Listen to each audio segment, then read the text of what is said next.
안녕하세요. 이렵입니다.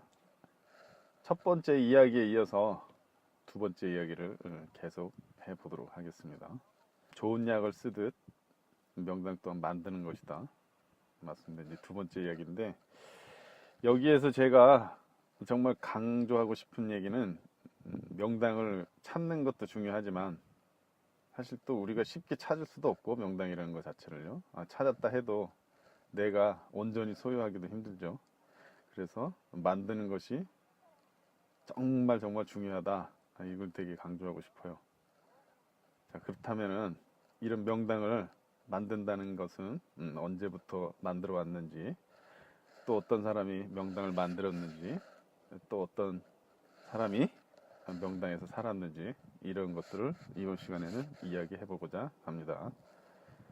명당은 이미 수천 년 전부터 왕실이나 또는 귀족들 사이에서 형성된 하나의 문화였습니다. 어떤 물건을 명당과 관련되어 배치하려고 한 것, 이런 것들은 자신들이 가지고 있는 현재 복을 계속해서 유지하고자 한 행위였죠. 그래서 쉽게 말하면 왕실의 모든 가구 배치나 또는 가구의 디자인, 또 방의 크기 등은 명당을 만드는 기준으로 형성된 문화라 보면 정확하겠죠. 그래서 이미 왕실에서는 이와 같은 것들을 알고 있었기 때문에 거의 모든 사물들의 배치나 또는 사물들 자체를 명당의 조건에 맞게 만들어서 배치를 한 겁니다. 그래서 따라서 부자와 가난한 자의 차이점은 장롱 속이나 수저의 배치만 봐도 알 수가 있죠. 부자는 아버지 어머니 수저도 구별해서 배치를 하는 반면에 그 가난한 사람들은 아버지 어머니와 자식들의 수저 배치 자체에도 관심이 없을 뿐더러 거의 뭐 아버지가 사용하던 수저를 자식이 먹고 어머니가 사용하던 수저 뭐 다 섞여 있죠. 그런 것이 가난한 사람들의 풍수 생활이라고 보시면 될 것 같아요. 먹고 사는데 힘이 들면 그런 거 구별할 뭐 여력, 생각 이런 것들을 가지기도 힘들죠. 그래서 쉽게 말하면 가난하면 보기 배치를 모른다고 봐도 될 것 같아요. 모르기도 하지만 그런 거에 관심을 들 여력이 안 생기죠. 생각의 여유도 없고.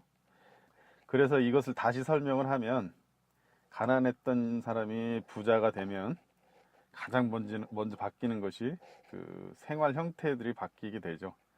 그 아까도 말했던 뭐 수저의 위치나 옷장 같은 거, 옷장도 뭐 그냥 옷장이 아니고 옷장을 구별해서 놓는다든지, 옷도 정장이면 정장대로 뭐 이렇게 다 따로따로 이렇게 구별해서 두는 거죠. 그래서 이런 것은 가난하던 사람이 뭐 갑자기 배워서 그런 건 아니겠죠. 환경이나 뭐 이런 것들이 바뀌어지면서 복이 형성이 되고 복이 되는 행동을 본능적으로 한다는 것이죠. 그 생활에 맞게 또 그 환경에 맞게 바뀌어지게 돼 있죠, 사람이. 그리고 또 가난하던 사람이 부자가 되면은 서서히 예의를 알게 되는데, 이제 배워서 되는 게 아니고 부자가 되면서 자연스럽게 생기는 지혜를 말하는 거죠. 이런 것과 같이 풍수에서 명당에 산다는 거는 그 명당에 맞게 살아가는 행동이 꼭 따르게 마련이죠. 이런 행동이 없으면 명당이 존재하지 않고요. 존재해도 오래 가지 못하겠죠. 일단 명당에 살지는 않더라도 내가 명당에 사는 것처럼 행동하는 게 매우 중요한 이유죠. 그럼 어떤 이가 이런 명당을 만드는가 한번 알아보죠. 예전에는 대개 그 풍수의 도인들이 명당을 만들어 줬죠. 옛날 얘기에도 뭐 덜어 나오지만 도인들이 대체로 산천 여행을 한다든지 하다가 어느 가난한 동네에 가게 되면 그 동네 사람들의 심성을 먼저 파악하고 그 다음에 동네를 부자로 만들어 주는 거죠. 근데 왜 심성을 파악하느냐면 그 심성을 그 사람들, 그 주민들, 동네 분들, 그분들 하나하나의 그 심성을 살펴보면 그 동네에 대한 그 심성이 나오기 때문에 그 심성 자체를 보국으로 판단을 했었습니다. 예전에 도인들은. 그래서 만약에 심성이 50% 정도 되는데 보국을 한 70% 받게 만들어주면 도리어 그 나머지 20% 부분에 대한 것은 명당에서 작용하는 게 아니고 그 그 초과되는 부분에 대한 것은 도리어 화가 돼서 돌아오기 때문에 풍수를 알려주곤 했었죠.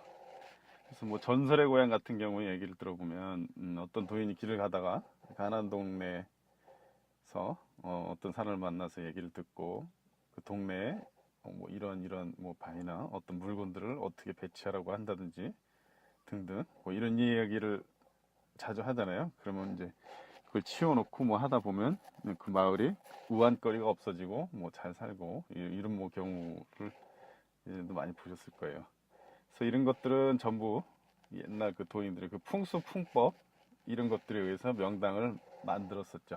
자, 그래서 여기서 중요한 것은 이런 명당을 만드는 것은 예전처럼 뭐 그런 도인들한테 맡기는 것이 아니고 계속 강조하지만 명당은 누가 내 자신이 먼저 바꿔가면 그곳이 명당이 되는 것이기 때문에 그것만 머릿속에 갖고 계셔도 좋을 것 같습니다.